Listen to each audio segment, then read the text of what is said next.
इसलिए आज भी कृष्ण भक्ति या कृष्ण को हिंदुस्तान में बहुत ही पूजा जाता है। उनके बचपन की कहानियां एक शरारती बच्चे की तरह घटनाएं घटती है, चाहे वे मक्खन चुराते हैं या मक्खन खाने के शौकीन मान लें, और खाने में भी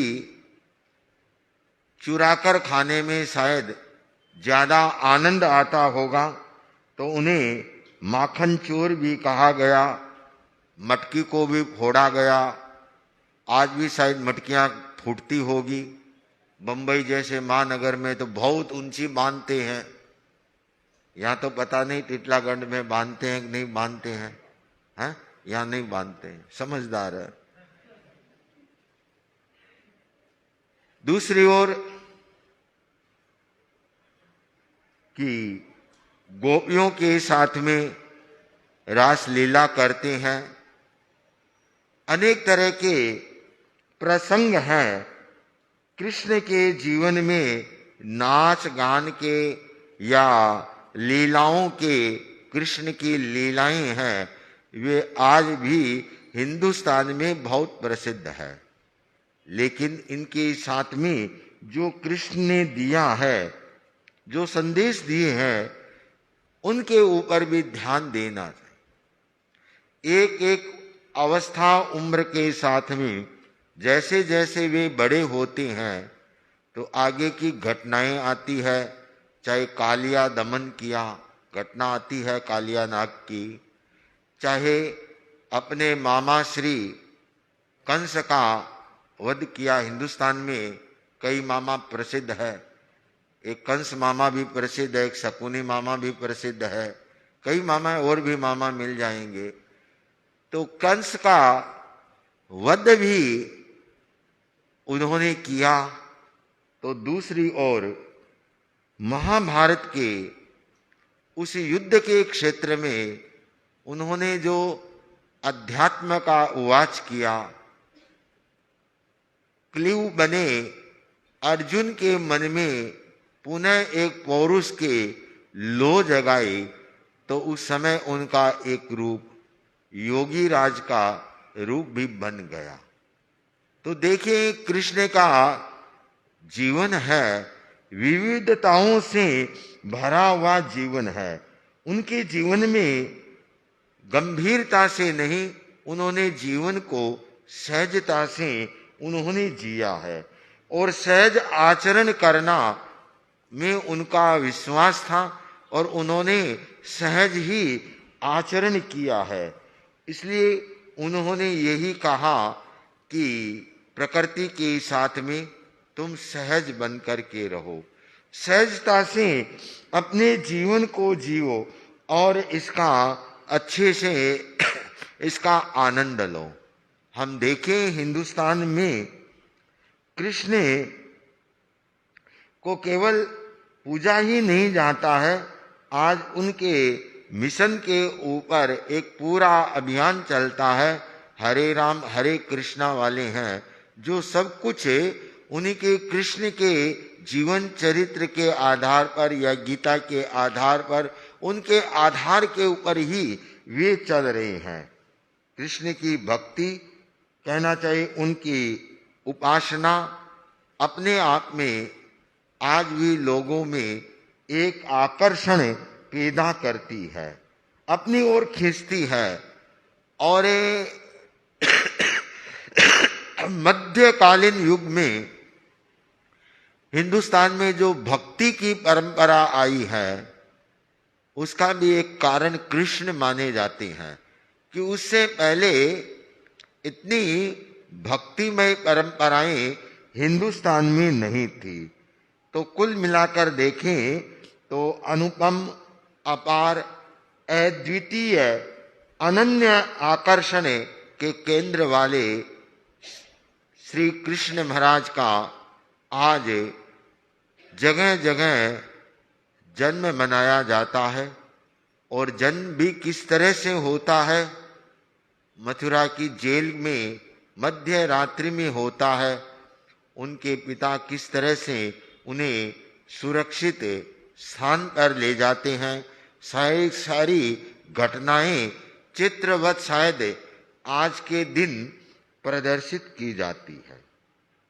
दूसरी ओर देखें, जैन धर्म और श्री कृष्ण, इनका अनन्यतम संबंध है। हमारी जैन परंपरा में त्रिशश्लाका पुरुष होते हैं, उनमें कृष्ण और बलराम भी हैं। कौन है ये? बलदेव और वासुदेव हैं। और आगे बढ़े, 24 तीर्थंकरों में 22वें तीर्थंकर थे भगवान अरिष्टनेमि प्रभु। उनके कृष्ण चचेरे भाई थे। जितना निकटतम चरित्र श्री कृष्ण का जैन धर्म में उपलब्ध होता है, अन्य दर्शन में केवल उन्हीं का जीवन है, लेकिन जैन धर्म में पूरा परिकर बताया गया है कि किस तरह से हरिवंश कुल का जन्म होता है। हरिवंश की उत्पत्ति भी अपने आप में एक विचित्र घटना है, विचित्र प्रसंग से हुई है। और उसमें महाराजा सोरी से अंधक वृष्णि और भोग विष्णि, अंधक वृष्णि और भोग विष्णि, ये 2 पराक्रमी पुत्र हुए। अंधक वृष्णि के समुद्र विजय आदि 10 पुत्र थे। 10 का नाम का उल्लेख मिलता है। समुद्र विजय, अक्षोभ, स्तभित, सागर, हिमवान, अचल, धरण, पूरण, काश्यप, अभिचंद्र, वसुदेव, ये दशार्ण है कहलाते हैं। और समुद्र विजय और वसुदेव, इनमें 2 बहुत ही पराक्रमी और विख्यात हुए। समुद्र विजय जी के कहना चाहिए अरिष्टनेमि, रथनेमि, सत्यनेमि और दृढ़नेमि, ये उनके पुत्र हुए हैं। और जिनमें अरिष्टनेमि 22वें तीर्थंकर बनते हैं। और वसुदेव के श्री कृष्ण और बलराम, ये 2 वे हैं। इनके माता देवकी और रोहिणी थी। पिता एक थे और माता है वह अलग अलग।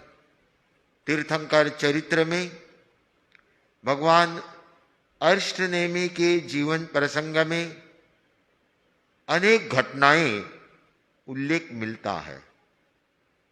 जैसे कृष्ण की लीलाओं का उल्लेख होता है, वैसे ही तीर्थंकर चरित्र में 22वें तीर्थंकर प्रभु अरिष्टनेमि भगवान के जीवन के अनेक प्रसंगों का वहां पर उल्लेख किया गया है।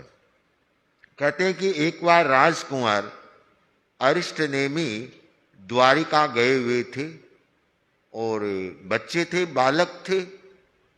तो घूमते घूमते श्री कृष्ण की आयुधशाला में पहुंच गए, जहां अस्त्र शस्त्र आदि सारे युद्ध के लिए सजाकर रखे जाते थे। वहां पहुंचे। अब बालक होता है और कौतूहलवश राजकुमार अरिष्टनेमि ने श्री कृष्ण महाराज का 5 जन्य जो शंख था वह हाथ में उठा लिया। को उठा नहीं सकता था, केवल उठाया ही नहीं और 5 जन्य शंख को फूंक गुंजायमान कर दिया। श्री कृष्ण महाराज का मेरा शंख 5 जन्य, इसको बजाने वाला कौन?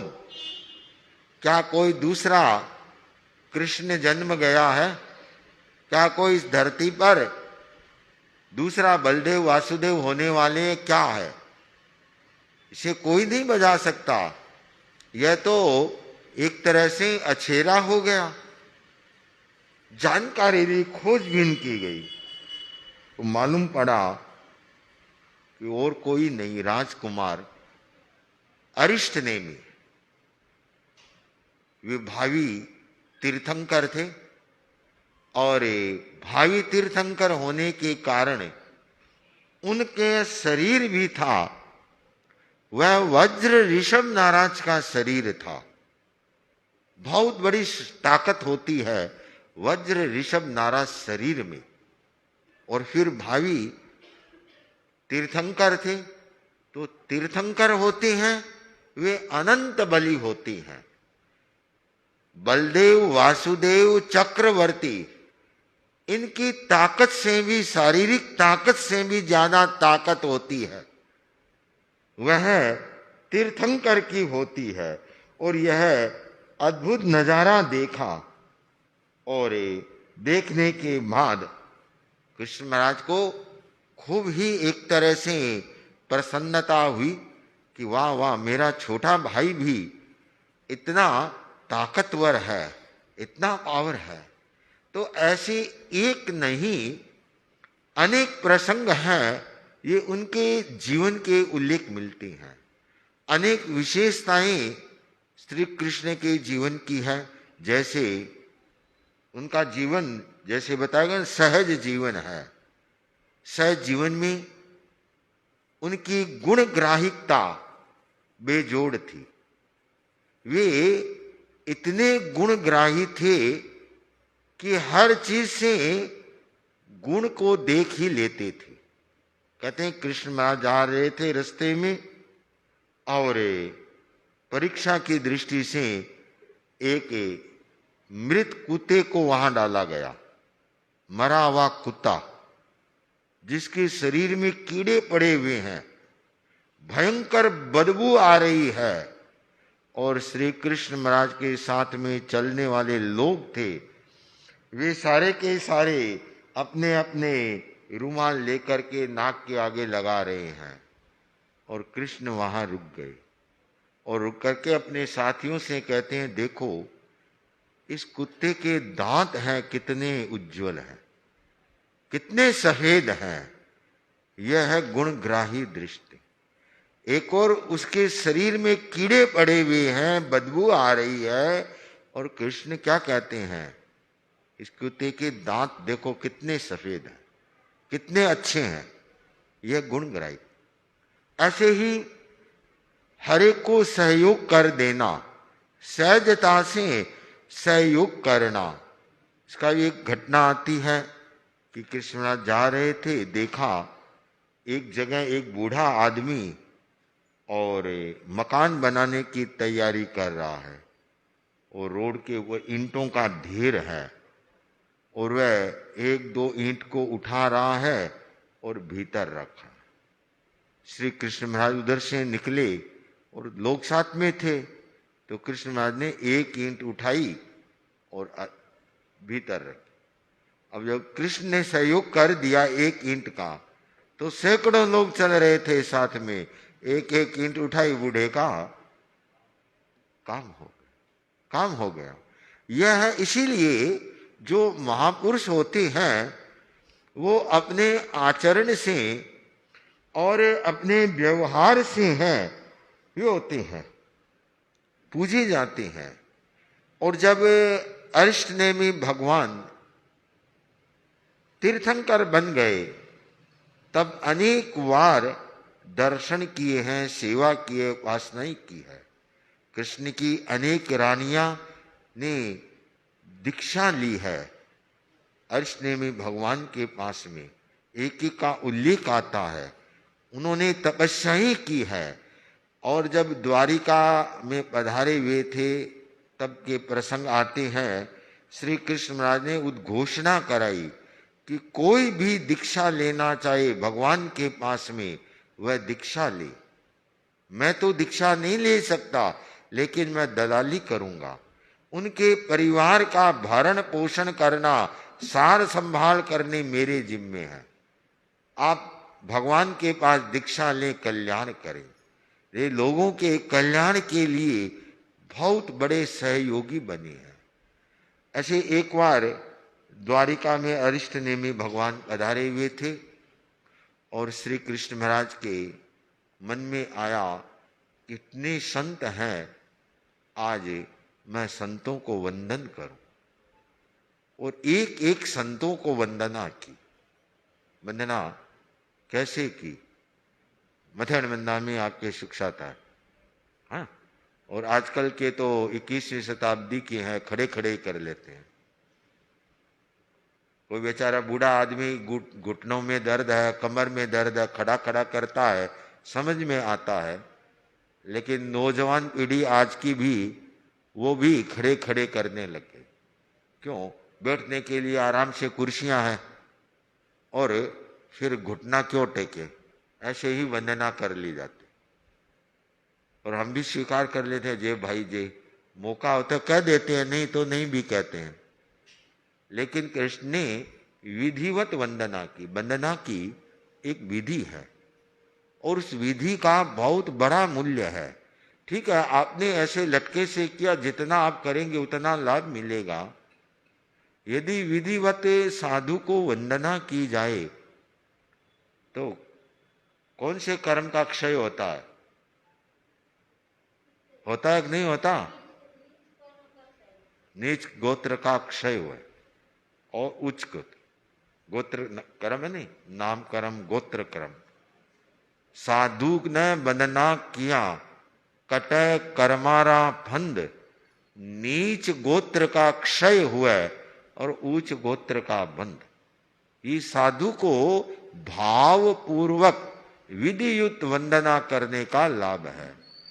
तो श्री कृष्ण महाराज ने एक एक संतों को विधि युक्त वंदना की। आज हमारी परंपरा में तिकुत्तु है, उस समय में जो विधि रही है उस विधि के अनुरूप सबको वंदना करते हुए और बाद में अरिष्ट नेमी भगवान के पास आकर वंदना की और कहा, भगवान आज मुझे बहुत खुशी है, मैं प्रसन्न हूं, मन में आह्लाद हो रहा है कि मैंने सब संतों को वंदना की है।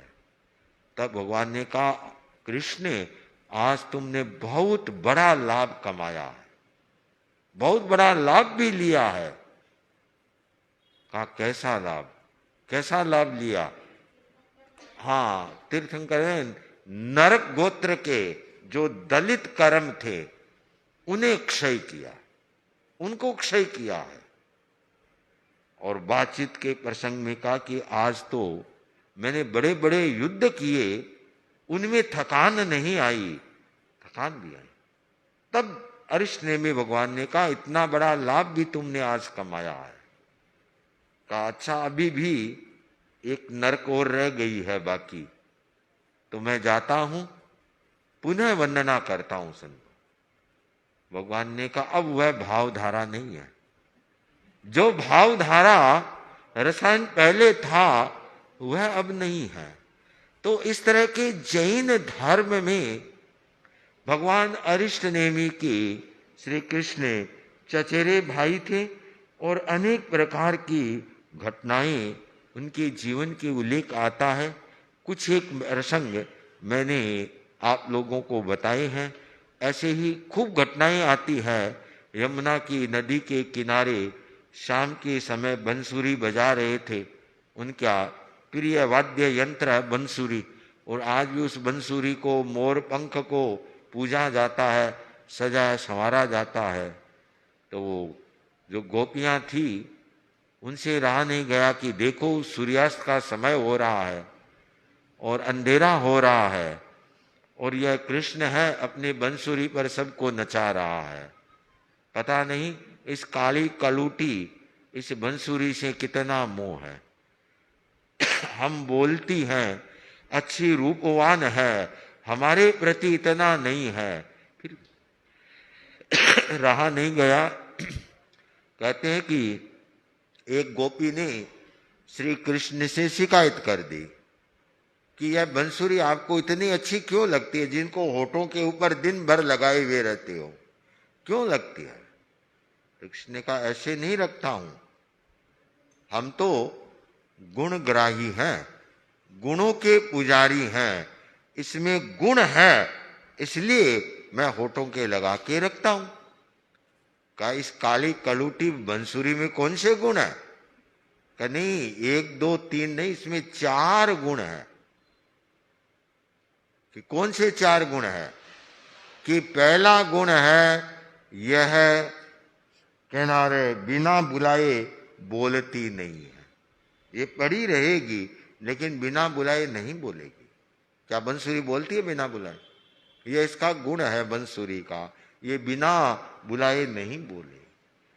दूसरा है जब भी बोलेगी मधुर बोलेगी। हाँ, बहुत बड़ी विशेषता है बंसुरी की, यह मधुर ही बोलेगी। इसकी तीसरी विशेषता है कि इसके मन में कोई गांठ नहीं है। आदमी के तो मन में कितनी गांठें हैं, खूब सारी गांठें हैं, लेकिन बंसुरी के मन में कोई गांठ नहीं है। इसकी चौथी विशेषता है यह अपने छिद्र को ढांकती नहीं है। इसमें छेद है, छिद्र है, उनको ढांकती नहीं है, सबके सामने है। जो जैसी है ये सबके सामने है, तो इसलिए मेरे को यह प्रिय है। देखिए बंसुरी के 4 गुण, यदि हमारे जीवन में ये 4 गुण समाहित हो जाए तो हमारा जीवन भी अमन चैन की बंसुरी बजने लग जाएगी जीवन में, अमन चैन की बंसुरी। तो बंसुरी के ये जीवन, यदि ये गुण बंसुरी के नहीं लिए जाते हैं तो फिर बंसुरी का दूसरा गुण भी है, अवगुण भी है। कि एक जगह गए कृष्ण महाराज और बंसुरी बजाई, सूखा जंगल था, हरा भरा हो गया। माली आया, देखा रे एक चमत्कार कैसे हुआ, समझ गया कि यहाँ मुरलीधर आया होगा, और पूछा कि हाँ मुरलीधर आया था, मुरली बजाई और सारे पेड़ पौधे सारे सूखे हुए थे, हरा भरा हो गया। उस माली से नहीं रहा गया कि जब बंसुरी ने ये सारा हरा भरा कर दिया तो बंसुरी कैसी हुई? कि वह तो सूखी की सूखी है, वह हरी भरी नहीं हुई, वह तो जैसे पहले थे वैसी की वैसी है। का क्यों नहीं हुई? का उसमें तो पोल है, वह इधर से स्वर जाता है उधर निकाल देती है, पोल है। तो ऐसे आदमी के इस कान से सुनता है और इस कान से निकाल देता है, तो फिर क्या है जीवन में? कुछ नहीं है। तो आज के दिन श्री कृष्ण को मनाया जाता है, उनके बारे में सुनाया जाता है, समझाया जाता है। हालांकि उनके संदेश और उनके उपदेश हैं आज भी बहुत उपयोगी है। चाहे उन्होंने गीता के माध्यम से दिए या अन्य अन्य क्षेत्र में समय समय पर उन्होंने दिए, तो अपेक्षा है यदि उनके जीवन को अपने जीवन में उतार दिया जाए, उनके संदेशों को, तो हमारा जीवन भी है वह अच्छा बन सकता है।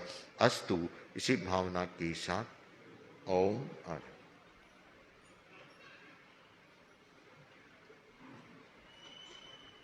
सुने मंगल पाठ।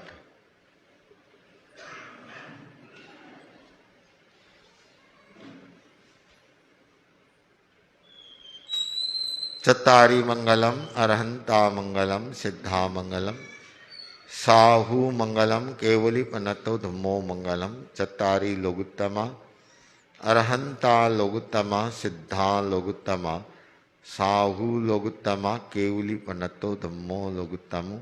चत्तारि शरणम पवज्जामि अरहंते शरणम पवज्जामि सिद्धे शरणम पवज्जामि साहू शरणम पवज्जामि केवली पनत्तम धम्मम शरणम पवज्जामि। विघ्नहरण मंगल स्वाम भिक्षुरो गुण अलख